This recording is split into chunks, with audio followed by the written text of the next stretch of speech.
Bienvenue à tous, merci d'être avec nous pour cette nouvelle édition de l'Africa Newsroom. Aujourd'hui, 4e volet de notre semaine sur la chefferie coutumière en Afrique avec un dossier consacré au mécanisme traditionnel de gestion des conflits en Côte d'Ivoire.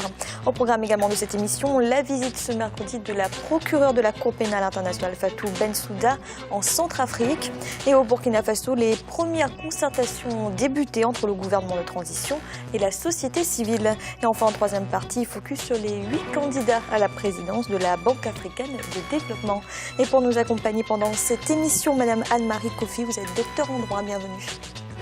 Merci. Et avec nous également nos éditorialistes Daouda Tal, bienvenue. Bonsoir Fanny, bonsoir à tous. Et Jean-Marie Bitomo, bienvenue. Bonsoir Fanny, bonsoir à tous nos téléspectateurs et téléspectatrices. Tout de suite, l'actualité du jour.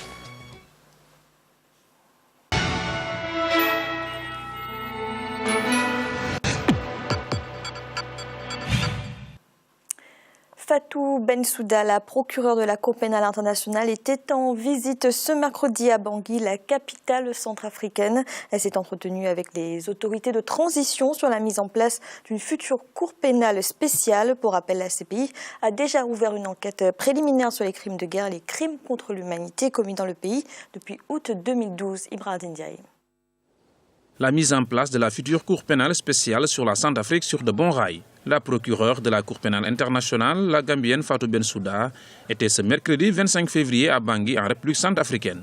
Objectif, entamer des discussions avec les autorités de la transition de la création de cette Cour dont le travail devrait être complémentaire de celui de la CPI. La visite de Fatou Bensouda, la procureure de la Cour pénale internationale à Bangui, se justifie de deux manières. Elle a été instruite justement des faits, des crimes qui avaient été commis et elle enquête là-dessus. De l'autre côté, effectivement, les associations, la société civile, l'association des droits de l'homme centrafricaine et le gouvernement de transition, effectivement, ont choisi cette option de la création d'une cour pénale spéciale pour juger des crimes commis en janvier à partir de 2012 en Centrafrique. Et ont voulu associer justement la Cour pénale internationale pour son expertise. Pour de nombreux spécialistes, la question de la justice et de la lutte contre l'impunité sont des conditions sine qua non pour la paix en République centrafricaine et même au-delà. En effet, en Centrafrique, mais par-delà même la Centrafrique, la question de l'impunité plombe beaucoup la vue publique. Donc la création d'une Cour pénale qui pourrait justement régler la question de l'impunité pourrait éventuellement amener les hommes politiques ou les aspirants à la politique à un peu de vertu démocratique, à un peu de vertu juridique. Et je pense que pour lutter contre l'impunité, rien de mieux que la création de cette Cour pénale spéciale. Comme ça, les hommes politiques ne seraient plus tentés justement par les passages en force et par les violations des droits de l'homme. Rappelons que le Conseil des ministres centrafricains avait émis le 5 février dernier la volonté de créer cette Cour de justice qui sera composée de magistrats centrafricains et étrangers. Le CNT, le Parlement de la transition, examinera ce projet lors de sa prochaine session au début du mois de mars. Anne-Marie, que pensez-vous de ce projet de Cour pénale spéciale pour la Centrafrique? La création de cette Cour spéciale est bienvenue. Et elle sonne comme le glas de l'impunité en Afrique en général et en particulier en Centrafrique. Mais ça dit que si on crée cette cour en Centrafrique, on va en créer aussi dans d'autres pays qui ont déjà traversé des crises beaucoup plus graves telles que le Congo, la Côte d'Ivoire. Sur quelle base cette cour sera créée? Parce que si on crée une cour, déjà la CPI éprouve des difficultés financières pour pouvoir mener à bien certaines enquêtes. Et donc, si on doit multiplier la création des cours dans le cadre de la répression des crimes, sur quelle base on se fonde pour créer ces cours-là? Et si les autres États qui ont déjà été, les autres États sur les territoires desquels des crimes ont été commis, demandent aussi que des cours soient créés sur leur territoire, sur la base duquel certaines autorisations seront prises en compte, sur la base sur quelle base le refus sera évoqué. Donc, la création est bienvenue, mais il ne faudrait pas qu'elle soit vue comme une façon d'accorder la répression de certains crimes dans certains États par rapport à d'autres. Daouda, vous émettez des doutes aussi sur les capacités de cette Cour pénale spéciale? Je pense qu'elle a raison sur la partie financière, sur la partie de mobilisation des ressources pour arriver à la mission de cette future, à réaliser la mission de cette future Cour. J'ai moi d'autres remarques aussi. Je pense que déjà pourquoi c'est la Cour pénale internationale effectivement qui va mener toute cette procédure jusqu'à la création de cette Cour. Je pense qu'on est dans un pays, la Centrafrique en transition. Est-ce que voilà, moi, il y a quelque chose qui me semble un petit peu compliqué à saisir dans cette affaire, parce qu'on est dans un pays en transition. Donc, quand on vient enquêter, il faut quand même qu'on soit accueilli, que les enquêteurs soient accueillis par l'État, mais un État légitime. Pour l'instant, il y en a pas, puisque c'est un pays en transition. Donc, je me pose la question sur l'opportunité même de mener ces enquêtes aujourd'hui. Pourquoi pas un petit peu plus tard, quand la situation sera plus stabilisée, d'autant plus que ça peut... Bon, là, on est en train d'enquêter sur des exactions éventuellement qui seraient commises par l'ex-Seleka et les anti-Balaka, sauf que les deux dirigeants négocient parallèlement à côté de la présidence de la transition. Voilà, on l'a vu les semaines passées, les négociations entre Djotodia et Bozizé. Donc, est-ce que ce n'est pas une volonté aussi de les écarter définitivement, parce que puisqu'ils ont dirigé ces milices, entre guillemets, bon, forcément, les enquêtes on peut supposer que les enquêtes vont les incriminer. Et donc, ils ne vont jamais pouvoir revenir dans le jeu politique dans le cadre d'un gouvernement légitime. Moi, il y a une question que je me pose à ce niveau sur l'opportunité même de mener ces enquêtes aujourd'hui. Est-ce que c'est si urgent que ça? Jean-Marie, vous êtes d'accord? Les enquêtes arrivent trop tôt? Je dirais pas que les enquêtes arrivent trop tôt, Fanny, tout simplement pourquoi? Parce que bon, quand il y a des crimes qui sont commis sur un territoire, ces crimes-là, vous savez, on est dans le domaine de la justice. La justice a besoin de quoi? La justice a besoin de ce qu'on appelle des preuves, d'accord? Si on laisse passer le temps, on ne pourra plus trouver les preuves nécessaires pour pouvoir confronter les accusés, si vous voulez, face aux charges qui sont, comment dirais-je, introduites contre eux.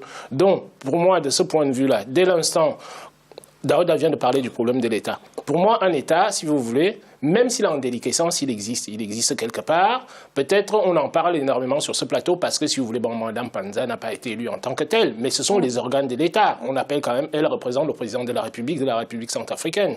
Donc, à partir de là, je ne vois pas pour quelle raison est-ce qu'on me dirait que, bon, il est trop tôt pour pouvoir faire des enquêtes concernant les exactions qu'il y a eu des deux côtés. Mais moi, je me méfierais d'une chose, c'est qu'il convient maintenant d'être équilibré, si vous voulez, que tout le monde soit jugé de la même manière, que nous ne vivons pas peut-être la situation que nous sommes en train de vivre actuellement en Côte d'Ivoire, où vous avez les deux partis qui étaient en guerre. Vous avez uniquement, si vous voulez, un seul parti qui est présent devant les tribunaux. Donc il faudrait quand même, dès ce moment-là, pouvoir mettre en place des procédures, non seulement des procédures. Le domaine financier, si vous voulez, c'est un domaine secondaire me concernant, tout simplement. Pourquoi? Parce qu'une fois que les preuves sont établies, on trouvera bien des finances pour pouvoir instruire les dossiers.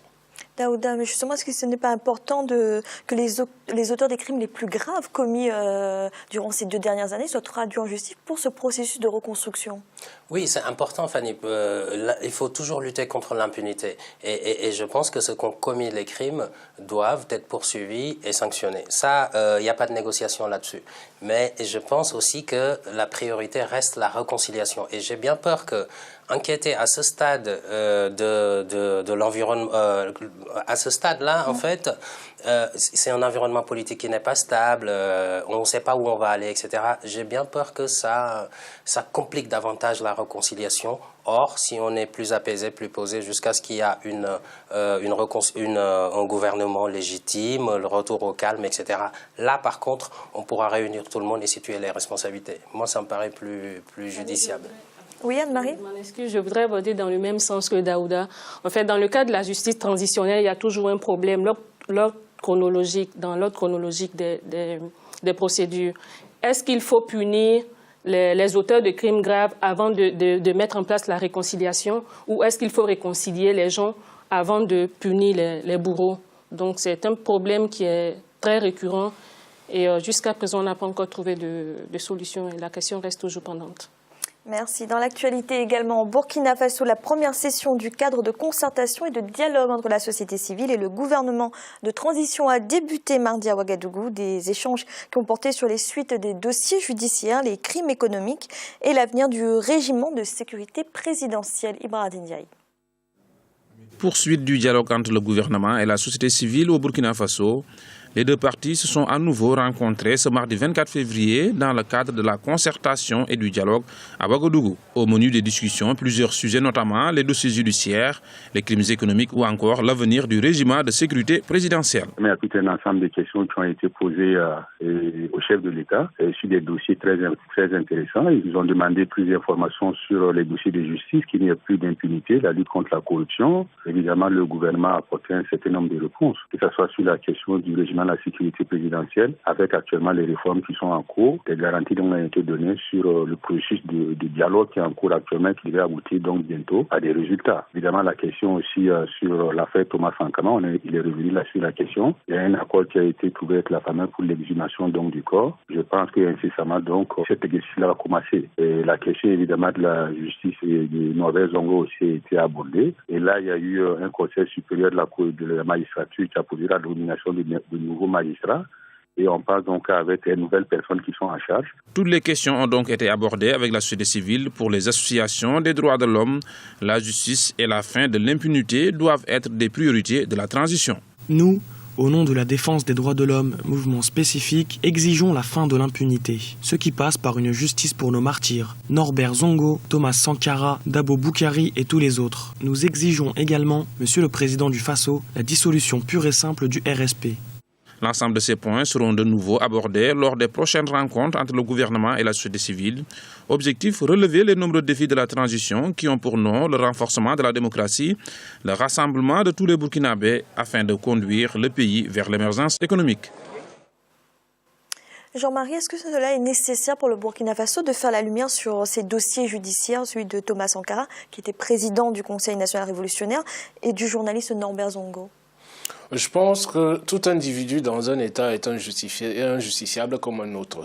Bon, dès l'instant qu'il y a des preuves qui sont posées sur la table, qui démontrent que cet assassinat-là a été commis par des personnes qui sûrement vont être mises en cause, je ne vois pas pour quelle raison est-ce qu'on se priverait, si vous voulez, de cette situation-là. Tout à l'heure, là, dans le reportage, Alfred nous parlait de l'impunité. L'impunité, ça voudrait dire quoi? Ça voudrait dire que, comme il le disait dans le reportage, il y a un certain nombre... Il faut que nous comprenions en Afrique que la démocratie, ce n'est pas, comment dirais-je, la lutte à mort. La démocratie, si vous voulez, c'est un jeu qui est un jeu d'échange d'idées, de dialogue.